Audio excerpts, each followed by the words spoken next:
Thank you, everyone, for joining us. Thank you, Jakob. Thanks for having me. So before actually I go into the introduction, I just want to stop for a moment because before the interview, you told me something very interesting. So you are already a profitable business. Is that correct? Maso here is a profitable business. Yeah, it is. Already. And like, what is your ROI? That's what we discussed, that maybe we don't want to share, but I decided to share with all of the audience here. So right now it's currently 4 times more than we invest into all of the marketing channels. That's amazing. And so you're already very profitable, and you're spending already, you told me you're spending a lot in marketing. Like, you don't have to share the exact number, but like, I was speaking about thousands of crowns or millions, like this year's budget. What is the range that you're spending this year on marketing? So I think that this year is going to be for the first time when we hit 1 million in marketing, like total expenses during this year. All right. But, and this is for me, that was the most exciting part, that you're still thinking about selling the business. And I know like we have some of your competitors that actually signed up for that event, but why do you want to sell the business? It's a profitable business. Because every year, me and my brother, who's the co-founder of the business, we are still thinking, what can we achieve that year? And every single year in January, we are thinking that maybe this year is the ideal time to sell it, because maybe we are just reached the top of the pyramid, and maybe there is no space to grow. So we are still thinking like, okay, right now we can present really nice numbers because we are still growing exponentially year by year. So maybe that's the right time to sell it. Because if we are not able to grow, it's not going to be the fun. So every single year we are starting with this question: should we sell it this year or not? Yeah. So we went through that discussion this year again, and we decided to continue. So next January it's going to be another loop of discussion, like, is it the right time to sell it or not? All right. And who actually would you sell to?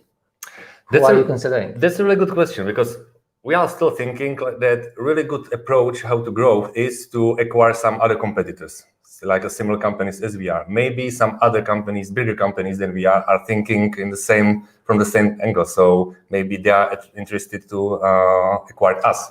That's option number one. Option number two can be, there's a lot of companies doing something similar in the same industry, or maybe dried meat, jerky, and biltong is just small piece of their portfolio. Maybe they want to expand the portfolio, and maybe like a big brands doing some, let's say, healthy snacks can just acquire us because we have logistics, so we have a recipe, we have a target, we have audience, some kind of customer base. Maybe they can just like speed up the process of doing something in that industry. I don't think that anybody else will think about, let's say, acquire us to start something new, because you need to know how all of the thing works. I know that we have a really strong e-commerce presence. Maybe somebody can just like acquire us because of some kind of plans in that industry, but still it's about the food. It's a specific thing. So you cannot start if you are selling the electronics. So makes sense. Yeah. All right. So right now you want to sell the business because it's profitable, but 3 years ago or 4 years ago, you actually wanted to like quit. It was it's 5 years ago. Okay. Yeah. So it was January 2017. Yeah. And we are thinking that we have to stop doing that business because we lost almost every money what we had. So we invested a lot into the marketing, and we thought that maybe we don't know how to do that. So the plan was to just like sell everything what we have in stock and quit the business. Wow. All right. So that's what we're going to do today. Like, just go through this journey. How did this happen? Like, why were you failing, and how do you manage to turn the table around? But okay, so let's go back to the introduction. So welcome everyone to Prague Marketing Meetup. We are creating events like before Corona. Like, we have like the offline events. Unfortunately, we have to stop because of Corona, and now we are coming back. This event is online, but hopefully we're gonna have offline events very soon. The community has almost 1,000 people on Meetup, on the meetup.com website, and we just started a Facebook group. So we want everyone to go there, ask any questions, and just share the knowledge together. So please go on and join the Facebook group. So that's the Prague Marketing Meetup, and now for Jakob, before I go to Maso here, I just want to speak about you personally, because it's not your first startup. It isn't. So I can say that I'm the serial entrepreneur. I don't like this term, but in my case, I think it's true because just from the high school, so I started a lot of businesses to just like trying not to be employed anywhere, so, because I don't want to be the employee. So I want to be like the guy who's independent. So after a couple of things like e-commerce businesses and web design companies, I think that the main thing what I did here in Prague was to run a company with food delivery business. So we sold that company, and I spent last 8 years in a IT business, let's say. So that's still what I'm doing as my, like, say, primary job. And Maso is something like a hobby, but it used to be a hobby a couple of years ago. Okay. Right now, I can see that I'm not fully employed there and not fully focused on that. There is a really good team which is focused on the main things, but I'm really important part of it. So I'm just like still talking with my brother about the strategical things, and because right now we are not talking about let's say small amounts of money. So right now it's about the millions. So yeah. I need to be involved and doing some decision, but it's still some kind of like a hobby for me, which can be really big in the future maybe. But like it's a very profitable hobby, so that's amazing. Yeah, it's great because that was a process. Like a couple of years ago, I invested a lot of my money into that. There was some kind of era that I didn't get anything from that, and right now I can finally get some kind of income from it as well. So it's a process. So I really like the fact that we survived the tough beginnings, and right now we are here and can say that we are profitable. And your first business was also food related. It wasn't first business, but okay. One of the businesses was food related, and I totally remember the moment when I realized that I'm not interested to do this anything in this business again, because okay. It's really tough. Selling any type of food or maybe any type of physical goods is really hard. So if you compare it with the software development, it's great. So because there are no employees who needs to be on, let's say, in the field every day. So it's much easier because you can manage everything remotely. So this is a little bit different, but I made not a mistake, but I made the same decision. Like, okay, let's try to run a business with the dried meat. Yeah. All right. So tell us about Maso here. How did it start? When did it start?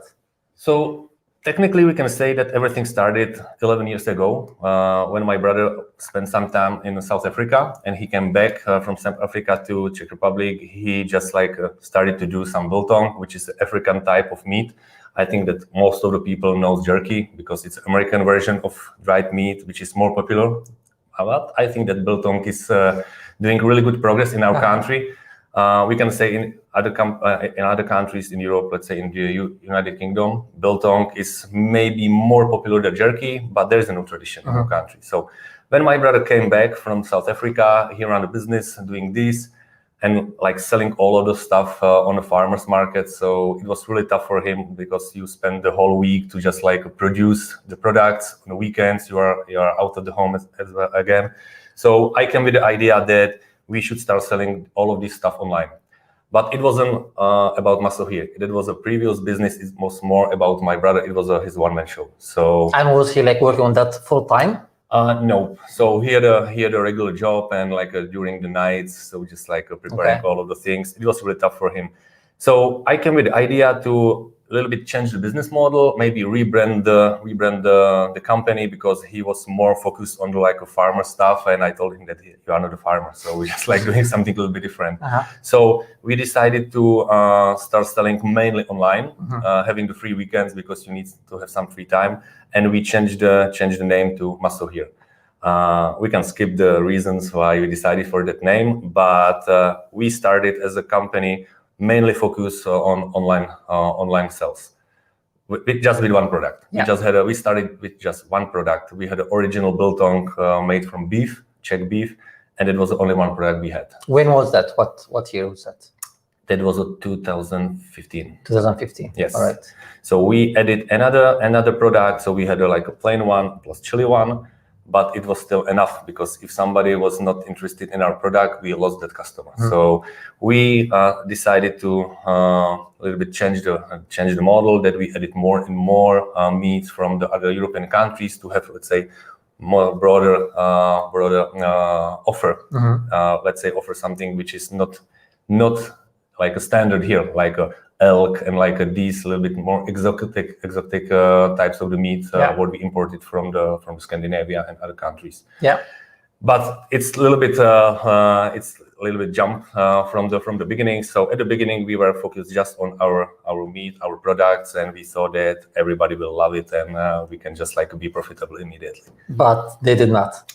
No, because it was a more fun for us, not a regular job. So which means that we didn't start with all of the things like a business plan and just like do some market research and who's going to be our target persona. We didn't know who's going to be our customer. So we thought that the people like us can buy this product because we loved it. So and I'm doing some sports. My brother has some kind of like outdoor activities as a main hobby. So we thought that people like this will be our customers. So you built the personas of the customer based on you. Yeah, like exactly. What hobbies you have, and our friends. Like, hey, you are just like doing something on computers, so you are so lazy to make like a regular meat. So maybe you will just like start eating the biltong, which will save you a lot of time and give you all of the proteins and the things you need. That was our main expectation. Yeah. And all of the things what we did in advertisement were focused on that thing. Like, okay, we need to identify these personas and focus all of the advertisement on them. So create the special banners, put there like a main copy which is focused on the needs of what we thought that are the main things for them. And it didn't work. What were you using for advertising back then? So we started Facebook because I had some kind of experience to managing the advertisement on Facebook. I tried S-Click, Google Ads, but it was super time consuming. And we had a team just of 2 people, which means that both of us were focused on many other things. And I realized that it's not possible to manage all of the channels. I decided to be really strong on Facebook. So I invested all of my time and all of our money into the Facebook advertisement. That was the main channel. And do you remember what kind of campaigns were you running back then? So we tried to achieve the purchases through the multiple approaches. So at the beginning, I was pushing all of the things really hard forward. Like, hey, we are Maso here. You should buy this.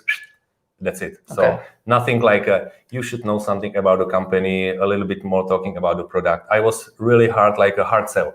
So it didn't work, and it didn't work not because of, let's say, wrong targeting, but it didn't work because it was too much at the beginning. If nobody knows us, so it's bad to start like this. After all, I read some articles how to optimize the things, and I realized that it's good to just like split it into 3 separated channels by groups. Okay. Let's say start buying the traffic, relevant traffic, show them something on blog, and just like doing this like first engagement with people. After that, retarget them, maybe offer them something interesting on our product. And as a third step was to just offer them something what I wanna sell them. That was much better. But still, we didn't achieve any goals, what we had as a KPIs. So which means that ROI was lower than we expected, and we weren't profitable. And most of the budget, what we invested into the marketing, went out. And that was in 2017. That was the end of 2017. We thought that maybe the end of the year, like the Christmas time, will give us some kind of special income because people are trying to buy something. So we prepared some kind of gift bags and offer them something special. But it didn't work because we didn't know how to offer that. So we knew the time that 80% of all of our customers are men. So we try to sell all of these things to them. Okay. But right now, we know that during the Christmas time, it's much better to offer it to the women because they are buying the gifts for their husbands. Makes sense. Yeah. So yeah, it totally makes sense, but we didn't know that 5 years ago. So nothing like a big peak come in December. So in January, we realized that we are out of the money. So we have some stuff on stock, and the plan was to just stop doing the advertisement, just sell everything what we have on stock and quit the business. That was the plan. All right. And how did that go? So that time we didn't have the post-paid method on Facebook. So which means that because we didn't have any, let's say, like a previous, you know what I mean, like a history, Facebook charged us upfront, which means that we put there some credit and we were using this credit. Yeah. So in January, when we made the decision that we should quit the business, we realized that we still have like, I don't know, 10,000 crowns on the account. So I was like, okay, let's try to put all of the money into the short campaign, try to just like make some boost, and we'll see how it will go. But just to take you one step before that. So you said you have 10,000 Czech crown left in the Yes, account. exactly. But before that, you said like you lost like, or you invested about 300,000. Yeah, there is Czech crown. there is a really smart feature that you can just like calculate all of the expenses you already made on Facebook and on any other platform. So I just like so that we spent 300k Czech crowns, and when I compared that with all of the things what that brought us, it was like less than 300k. So majority of the revenue we did was based on our friends and just some kind of B2B business, what we tried to do as well, but nothing nothing special came from the marketing, let's say, especially from the Facebook marketing. So that's we decided to stop doing that, and the plan was until the end of the January, just spend all of the credit we had there. It was something like 10k, I don't know how much. And and I try to change the advertisement a little bit, change the copy, change the banners, and so on. So what did you change there? I changed the copy a little bit because I was like, okay, I don't care. So let's try something different. Because before we start doing any advertisement, we just checked all of the competitors, what kind of copy they use, what kind of images they have, and we didn't have anything different. So we are still talking about the main benefits, like okay, it's a bag you can put into your the package where you can put in your bag. There's a lot of protein, so like all of these like a typical benefits. But we didn't talk about anything what we do different. And I tried to change this. That was the main thing. And maybe the picture what I decided to use was not a professional picture. I just took it on my mobile phone in the production. Yeah. And I was like, okay, we'll see. Okay. So the result of this, that from this 10k we get a, let's say, bigger revenue in 14 days.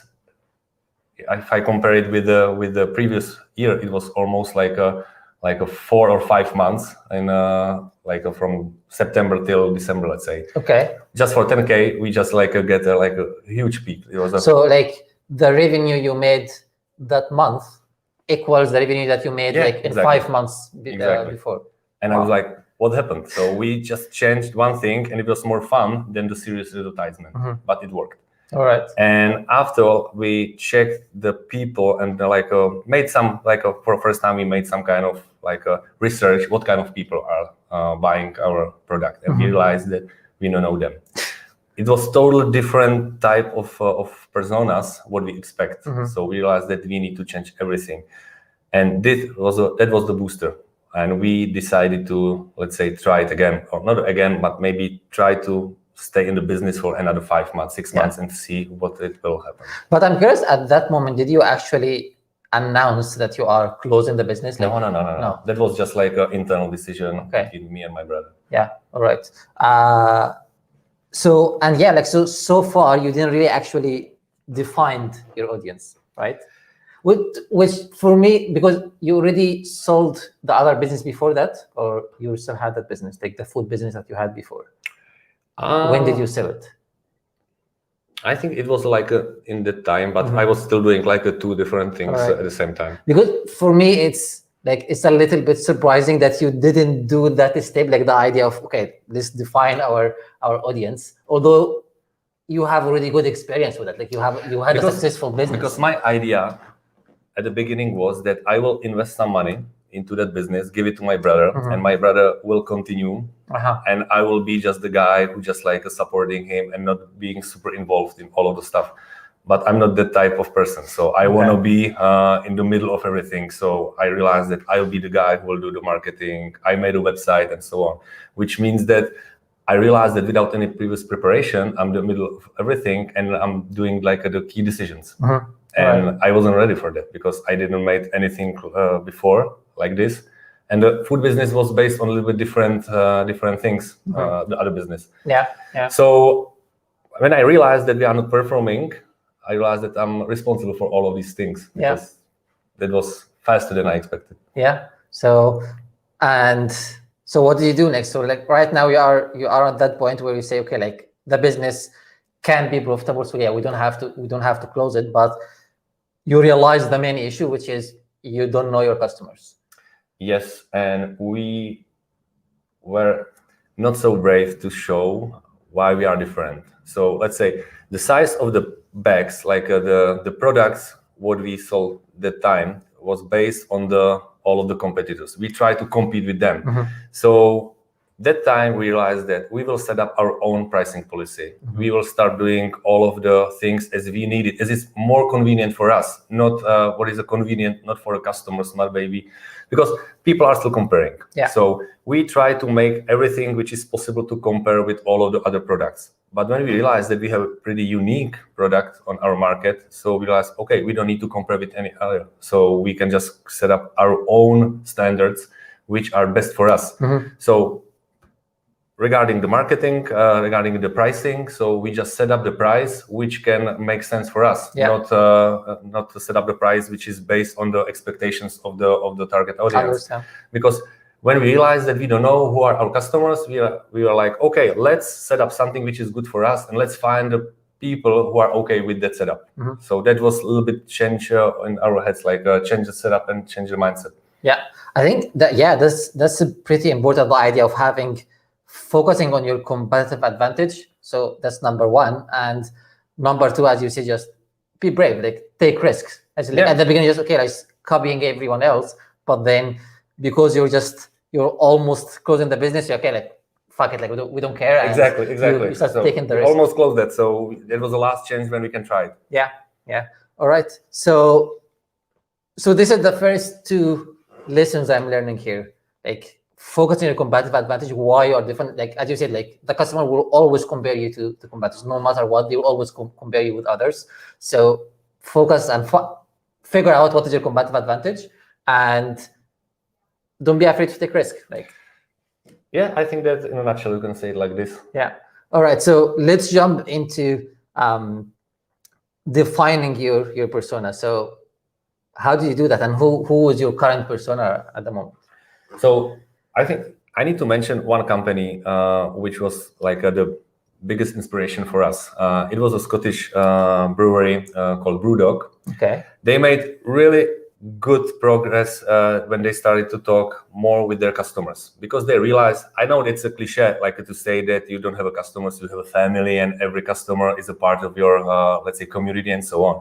But they decided to, they sold them, let's say, some shares in the company, which means that all of the people were involved from a financial perspective as well. But the main idea was to just like make the customers more important for us, and maybe they will start giving us the referrals. So it's simple.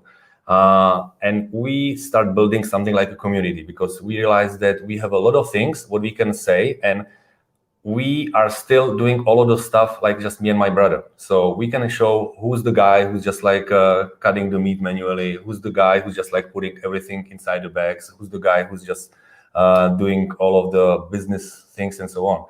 That was one advantage on our side, because there wasn't any other company like the competitors who are trying to present who's the behind the scenes. Okay. So our idea was to just like show them our faces, be the guys who are talking with them on the social media, be the guys who can just like say, okay, so we are so sorry, so we made something bad and so on. And if they see that it's transparent from that perspective, maybe there's going to be higher engagement from their side. So we start to being focused on people, not based on their, let's say, things like what they do in a hobby, like as a hobby in their free time. We were focused just on the people who likes the craft products, who likes meat, who are doing the barbecues, because at the beginning we made jokes about vegans and vegetarians, and it was too offensive. So right now we don't do anything like this. Maybe they don't like us, but we don't care. The main thing is that everything what we talk about is just the meat and how we do that, the production on our side, and giving the advice to people how to make the right meat at home. Yeah. So, and it's still communicating from my side and from my brother's side. There's nobody who's just like doing all of the stuff for us. We didn't hire any agency promoting all of the stuff. Everything is a little bit, let's say, non-professional. Okay. But we realize that people doesn't have a problem with that. So they know that it's still authentic. Yeah. So if we're gonna apply that to maybe a bigger company, like how would you approach that? Like how to make the brand more personal, more humanized, let's say? How would you approach that for It's much, let's say right now we have a team of the people behind the brand. So it's more complicated even in that small team to just still be authentic, because there is a lot of people doing their own jobs really good, but they are not the persons who can just like say anything publicly. So which means that we still need to use me and my brother talking about the main things, but we cannot do that because there is thousands of other things we need to solve every day. Yeah. So for big companies, I can imagine how hard it is to be authentic if you know that you have just 10 people responsible for the food production, 10 people in logistics, and you cannot give them a chance to talk about all of the daily stuff. There needs to be one guy who's just like covering one department. And how important is the logistics for the customers? It is important. It is important, but people are more interested in the products, not about the, let's say, how we are doing all of the stuff behind the scenes to be sure that everything will be delivered within one day. Yeah. So I don't have an answer for this, how to approach the similar thing if you are a big company, because it's the problem of most of the companies which are bigger than us. Like how it can be authentic. Sometimes you can trust them. Yeah. Sometimes you see that they're trying to do something like this, but you know that's bullshit, because they're just like trying to tell the customers that everything what we do is a craftsmanship things, and you know that it's not, because there's a factory and everything is made by the machine. So actually, taking from what you said, I think is just showing the product in real life, and that's what you actually did. Like you started showing the product, like using the images that we're doing, using the videos, just show the customer whatever. If it's digital product, if it's physical product, just show the customer what is the product, how it looks like, how can you use it actually. That was the first step. Totally right. So that was the first step. We showed them everything, but we showed them how we are doing it. We didn't tell them how can they do that thing on their side. That was a second step, what we made. And most of the people were like that we are crazy. If you tell all of the people how to make all of the jerky and biltong at home, nobody will buy it from you in the future, because they can just spend a lot of money to do it at home. And I was like, yes, I know how to make a bread or brew a beer at home, but I don't do that because it's much convenient for me go to the store and just spend 30 crowns and buy it. That's very interesting, yeah. Just making the biltong, you need to 5 days to drying it, another day to just give him the rest and put it in the bag. Yeah. Do you want to invest 7 days of your time doing the biltong if you know that you will do something what you can buy for 100 crowns? Yeah. Maybe there are some people who can just invest the time into it, but not on a regular time. So just maybe once a year, you can do it for fun. Yeah. And we told them, okay, this is a recipe what we were crafting last 10 years. So there's all of the ingredients what you need, and just try it. Because a lot of people told us, it's super expensive selling the 40 grams of meat for 100 crowns. So I just made a calculation and I know that this is overpriced. I told them, okay, where is the cost for the money, for the work? Where is the cost for electricity? Bags, because you don't need the bags if you are doing all of these things. Certificates, what you need to have, and so on. This is something what people are not counting in. Yeah. When we gave them all of the ingredients and told them, okay, here is it, try. Yeah. They tried. Nobody's complaining right now. And actually, yeah, I watched the video. So if you go to Maso here YouTube channel, you have the video how to drive. I think it's one of your most popular videos still. Yes, there are more popular ones, but they were promoting it. Yeah. So the 3 videos about how to do the biltong at home were promoted, and we have more than 100,000 views. Wow. It's in Czech language, but I think you can still watch it. And I think you even started selling the kit for doing that. Yeah, that was, and again, that was something what we saw in let's say examples of other companies, and we are like, okay, why not? So we know that it will definitely not hit us in a bad way, and we came with this idea last Christmas, just before the Corona, which was the biggest revenue boost for us, because during the Corona, all of the people were home, so they didn't know what to do. Didn't have anything to do. The easiest thing was to just buy the do-it-yourself kit from us and try to make a biltong. And I think you mentioned that actually it's one of your most popular products, like this kit.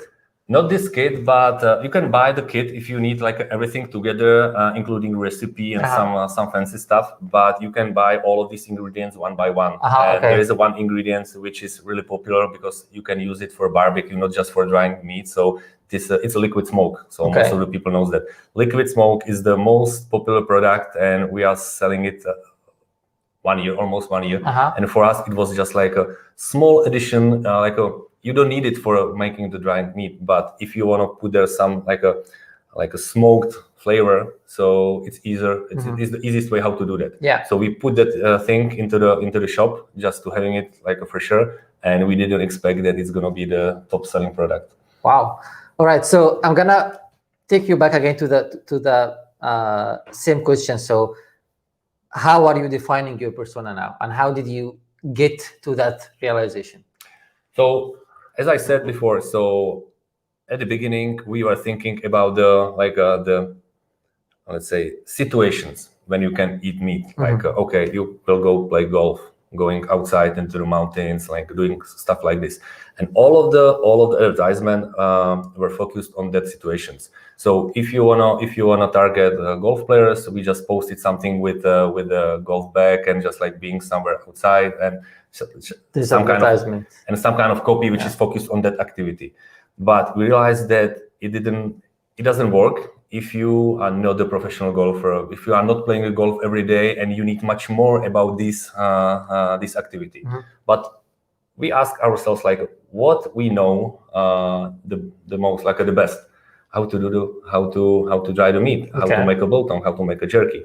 So we define these persons like, okay, we like meat, we like all of these experiments with these type of snacks, and everything what we just started focusing on was like, okay, people with these simple let's say like types of the personalities. Like be focused on cooking, be focused on these things. And we spent a couple of months with this approach. We made really good target audience, and after that we started to use Facebook just like the similar audiences, and optimize the targeting based on the behavior of our previous customers. It wasn't possible at the beginning because we had just few customers and it was a super small amount of people, but right now with thousands and thousands of people we have every month as a new ones, we're still optimizing the targeting based on the behavior of the people. So right now I can say that it's more about the let's say experience we have based on the numbers, and we just like sometimes trying to find a new audience, which is, and when we have some kind of new product, and we just expand the targeting. But majority of the activities we do right now are based on the previous numbers and how to just like use these numbers. All right, so like you are connecting like your e-commerce system to Facebook and like trying to target similar audiences who already bought your product. Exactly. We are tracking the behavior of every customer. Let's say the emailing. So emailing is based on the previous behavior, like how often you buy something, what kind of products, because we have different categories, and we know that people like some categories more than the others, because there is it's like a wine, like you have a white, red, rosé. So sometimes you want to try all of them, but sometimes you know that you are more focused on that type. So based on previous behavior, we can say, okay, this person should try this because it was, let's say, 5 orders in a row when he didn't try that. So we should offer it because there's something special.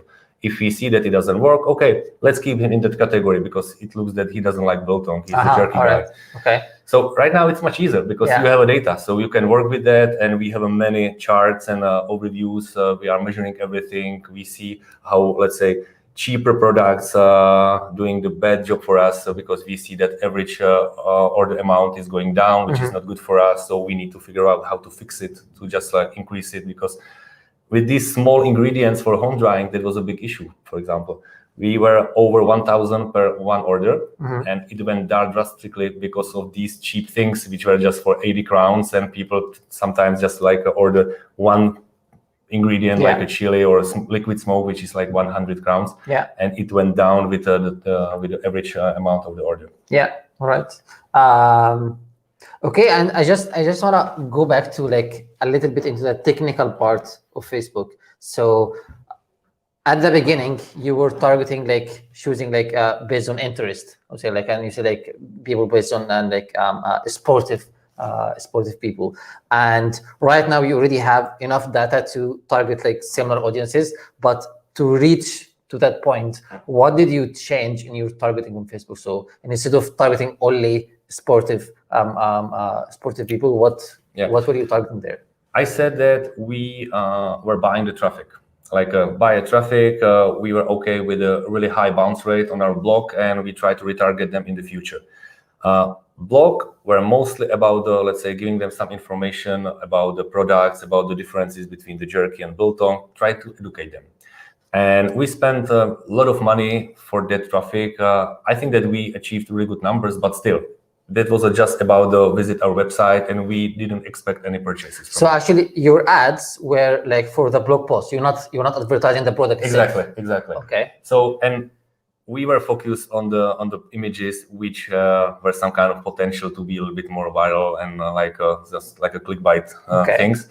We changed that approach. We realized that it's much better to use the real products with the real images, like not showing just the bags, but let's say real meat, what you can find inside the bag, and start talking about the process of manufacturing, trying to say how you can just compare it with other products. And we stopped using the blog posts for that. We started to use the, let's say, categories of the products, or real products, like the single pages with the product, where is still potential to buy it immediately.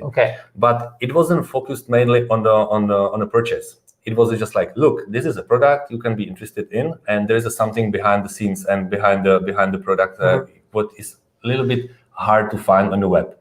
And this approach with, let's say, a little bit more educative approach, but not focused just on the buying the traffic, but more focused on the, let's say, presenting the real products we have. It was the big change for us, because we didn't spend a lot of money in marketing just to buying traffic, whereas it was just like really low amount of people who will stay with us. Because right now we can say that we still spending, let's say, similar amount of money, but the results are much better, because the part of buying useless traffic is not a part of the strategy. Understand. So like, so you're getting the traffic to the blog, but there was no conversion happening, like, in the e-commerce side. So you changed the landing pages to go to the category or the product page, and you also changed the copy of the ad itself. One thing what we tried, and I was surprised that it works, was that before I tried to just like put a really good title, catchy image, and just like a few words into the description, because like the rules, or like what kind of things people are mostly reading. But we tried the approach.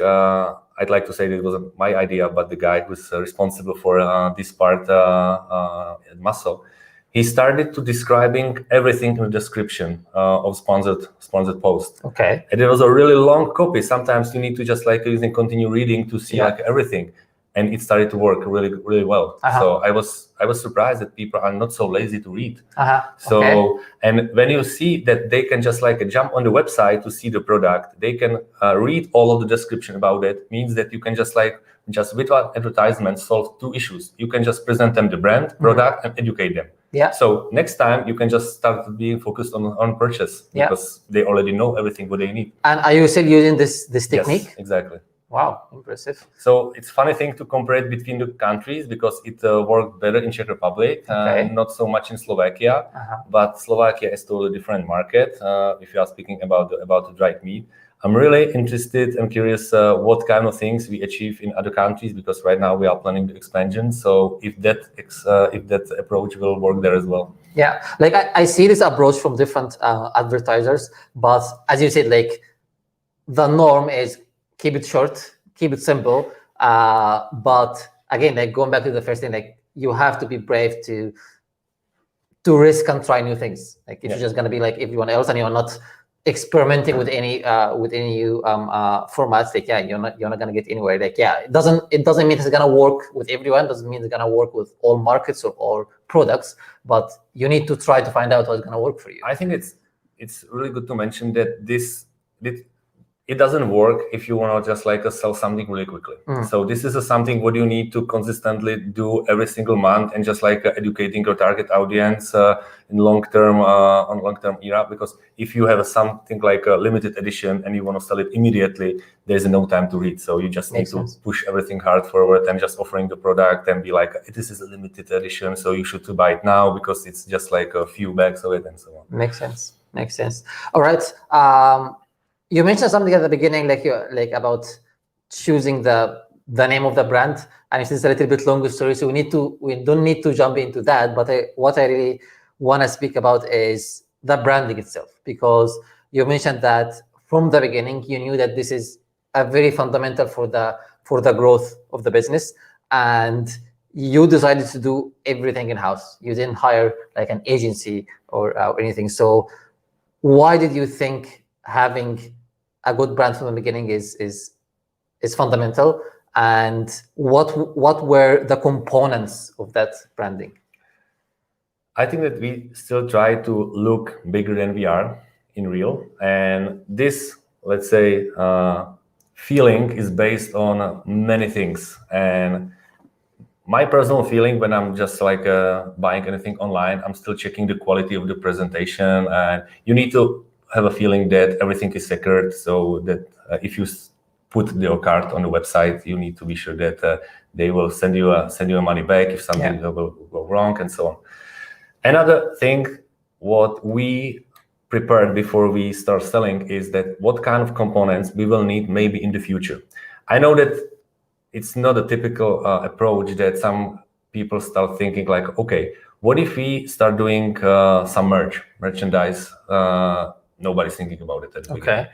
But we saw many really good examples in other countries, and we were like, okay, let's come with the identity which will be based on, let's say, 3 pillars.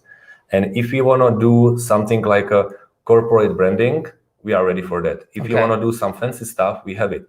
If we need to put some logo in, let's say, square size, we have it. We have a strong symbol, which is the M, what I have on my cap. So I just start counting with all of these things, what maybe we will need in the future, and prepare everything according to these expectations and needs at the beginning. It was really tough because every name or every approach what we realized is good for us wasn't ready to be used in all of these activities. Let's say. I understand. So we didn't hire any agency who just like helped us with the, let's say, production of these things.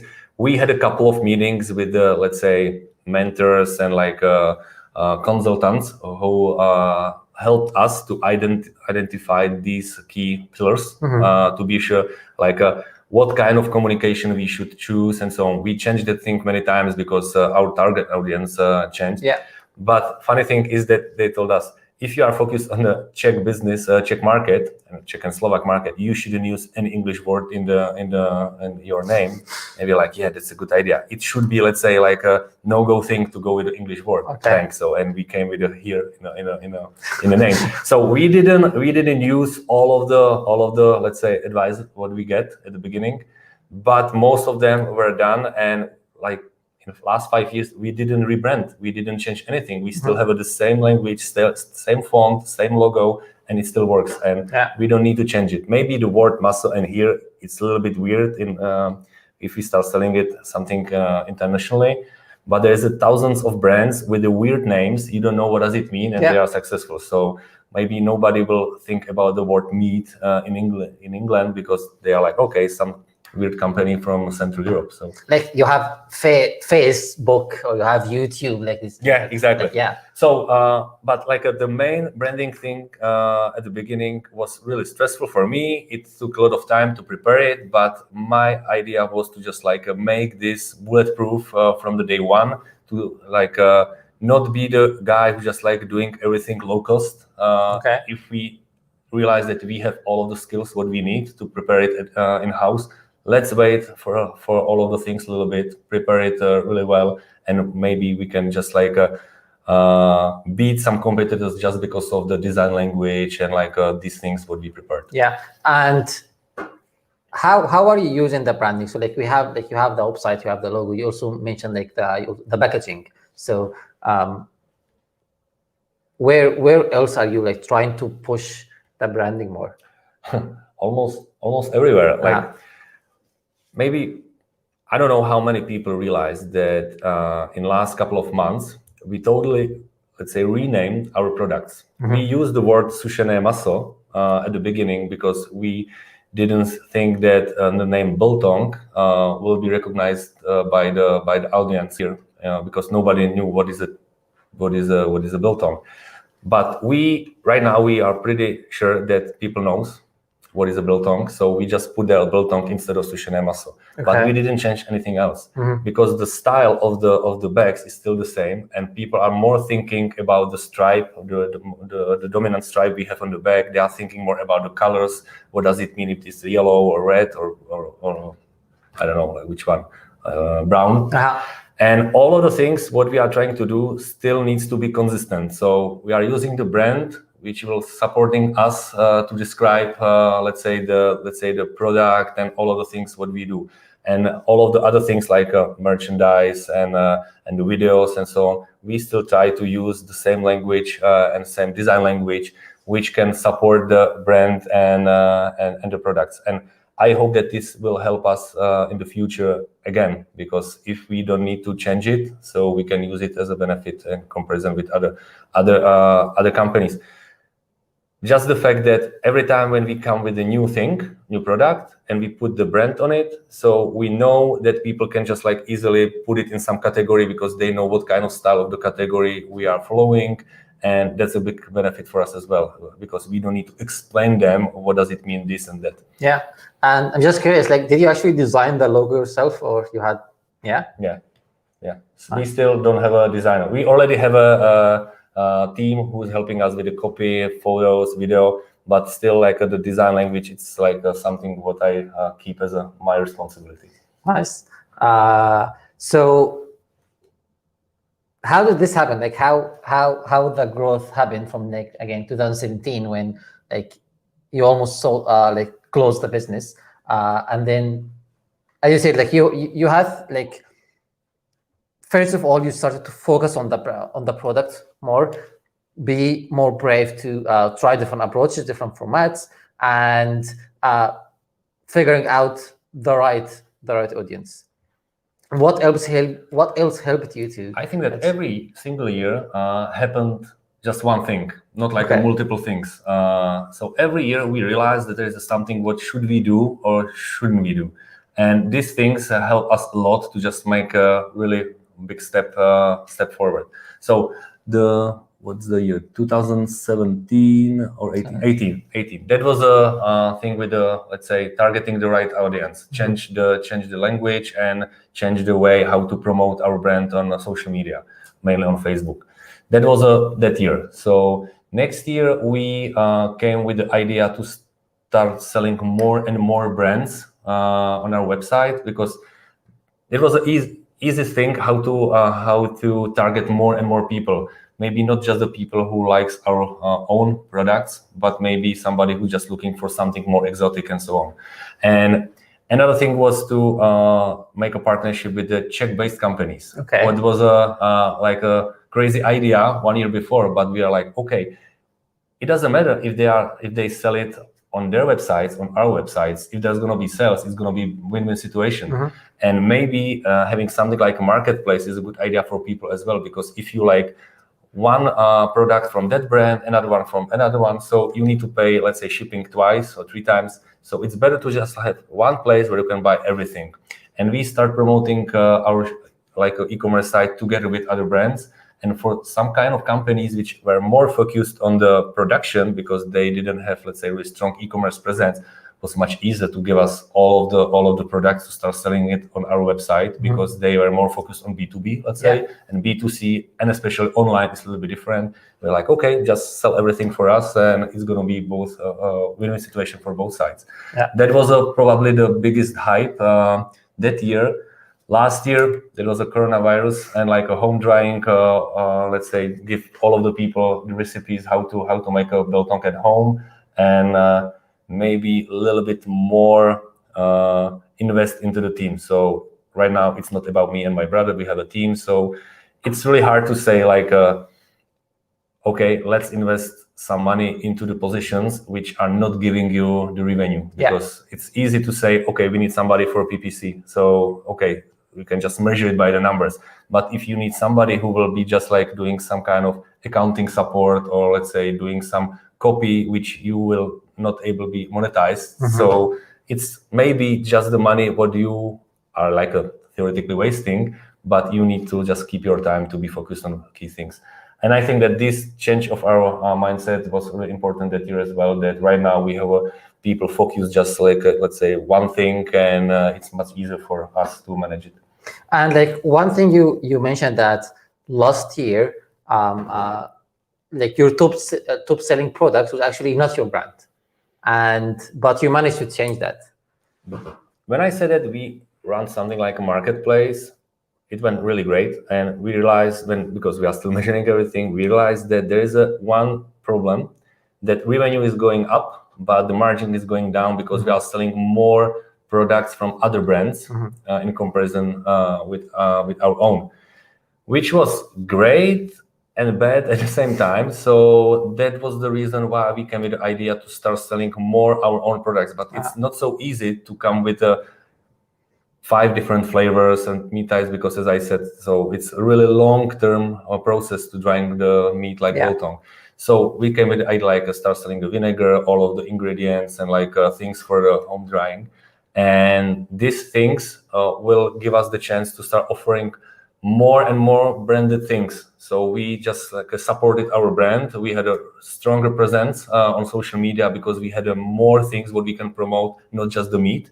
And this helped us a lot to just like not a beat, but like take all of the let's say top positions on the iShop with our own products, because we didn't have just like some like a few products, like 5 products from our brand and 85 from the others. And like one thing also that you mentioned was like converting your customers into a community. Yeah, when did you start doing that, and how did you do that? I didn't plan to like do something special. I just liked what, for example, Mixit is doing here. There's a Mixit community, and you can find many other brands who are doing the same thing. And when we realized that organic reach on our web, on our social media is going down because there was just some kind of other change of Facebook targeting and like the rules for that, we started a community, which means that everybody who will make a purchase on our website will receive an email like thank you for a first order, and we offer that person to join us in a private group on Facebook. Currently, we have almost 2,000 people there, which is, I don't think is a big number or not. But the great thing is that these people are really talkative. So they are ready to talk about all of the things. If you post there something, there is a much better impact of that post, because most of the people will read it and they are willing to talk about the topics. So we can ask them like, hey, what do you think about these 3 versions of the new product? So which one is the best for you? So we can just like talk about the plans, what we are planning to release. We can give them an access to buy some new stuff before we officially release it on the website. And this is much better for us to promote all of the things what we do there rather than on the public social media page, because the impact of this post is much bigger in comparison like from a technical point of view, like the organic reach for groups are way better pages like on Facebook. And like it seemed like for you, like these 2,000 members are like your focus group. Like you are using them to exactly. And sometimes it's really funny to see that we think that we are planning to do something which is great for all of us, and sometimes we are really surprised that they have a totally opposite idea. Another thing is if we do everything as they need, because sometimes it's much more complicated to do what people likes, because we know that it's technically much more complicated. Yeah. But it's really good to Vox Populis, they can say they can tell us what they think about that, and we know that this is not driven by some kind of, I don't know, like a bad expectation. So they are really transparent, they are really honest. So yeah. It's great. And actually, this is similar to what you mentioned at the beginning. Like when you started the business, the target audience for you is like whoever is like us, whoever like have the same interests like us, and that was not correct at all. So and you're saying the same thing, like something, yeah, we come with a great idea, we got a great product, but then you start speaking with the actual customers, and no, they're not really interested. Yeah, that's right. And another thing is that this place is amazing. Amazing thing on this place is that there is some kind of activity without us. So people are sharing what they made at home. So they're just like talking about all of the stuff which is related to, like, say, meat business. And sometimes realize that we didn't post anything in the last couple of weeks or days, whatever. Yeah. And there's a lot of things, like a lot of posts from other people. And sometimes we are the person who comment. We are not the person who need to post something to, let's say, do some activity, which is great. Yeah, I think, this is actually very important, the idea that you are building a community. So it's important to be just a participant there. You don't have to always be the leader. And sometimes it's much better just to listen. Yeah. Not just like to be the guy who's driving the conversation and asking for something which can be really annoying, but be just like the guy who listening and see what's happening there. It can give you much more insights than you can expect. Yeah, that's amazing. All right, so I think the last thing we're gonna go through will be, okay, what is your plans for the future? And so, like, if anyone has any question, you could just type them in whatever, like YouTube or Facebook, wherever you are watching. So what are your plans for the future? Because I know, like, that you were planning to expand. You have a different, you were thinking about a different brand, but that it changed now. So the main goal for now is to just like start doing the business without the corona. Because just last couple of days, really nice weather outside. There was a huge drop on the website. So like people are not buying anything, and I totally understand. People will start traveling, so nobody will have a time to just like drying meat at home. Maybe not in that amount as used to be last year. So we just need to start doing much more things to be still visible and offering something special. And last year, we just like made really good B2B context outside the country. So that's why we decided to run our website in English. So we'd like to start selling it on Amazon as well. Like a lot of plans which are more about the expansion. Yeah. All right. So thank you for joining us, and my pleasure. Thank you everyone for watching and listening. Please join the Facebook group. Go to the website and just subscribe to the newsletter. So for any new events, and we are planning a lot of events with very interesting people to share more marketing experiences and growth experiences. And yeah, see you next time. Thank you, Jakub. Thank you. Thank you. Bye. Maso zdar. Čau. Díky, že jste koukali.